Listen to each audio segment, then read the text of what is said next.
Ay Segera umalma sa fake news, hindi po ako buntis. Bilbil lang po ito. Tara at pag-usapan natin yan. Pero bago ang lahat, kung di ka pa nakasubscribe sa ating channel ay huwag kalimutan mag-subscribe para lagi kang updated sa latest chika. Kumalat sa social media ang balitang buntis ang aktor at OPM icon na si Ay Segera sa unang anak daw nila ng asawang si Liza Dino. Maraming naniwala sa naturang news item dahil bukod sa nakabalandrang litrato ni Ice at Liza ay may kalakip ding sonogram ang naturang post.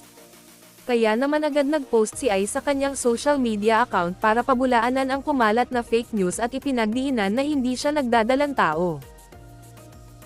Sa kanyang Facebook page, ni-repost ng award-winning singer at songwriter ang screenshot ng kumalat na SOCMED post at nilagyan niya ito ng nagsusumigaw na fake news. Hirit pa ni Ice sa kanyang caption, "Hindi PO ako buntis. Bilbil lang po ito." #FakeNewsAlert. Actually, hindi ito ang unang pagkakataon na napabalitang buntis si Ice.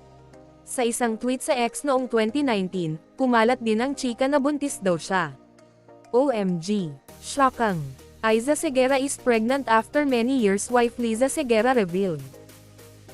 How Aiza Segera and Liza Dino Segera made it possible to have a baby. Daming negative comments. Panoorin dito. Ang nakalagay sa caption ng naturang post. Sinagot din ito ni Ice, "Ayos. May excuse na ako kung bakit ako mataba." #kahit ako na-shock. Sa ilang beses naming nakachikahan sina Ice at Liza, talagang aminado sila na pangarap nilang magkaroon ng sariling anak sa pamamagitan ng IVF o in vitro fertilization. Sa mga hindi pa masyadong aware, ang IVF ay isang assisted reproduction medical procedure kung saan kumukuha ng egg cells mula sa ovary ng babae at saka ipagsasama sa sperm ng lalaki sa isang laboratory.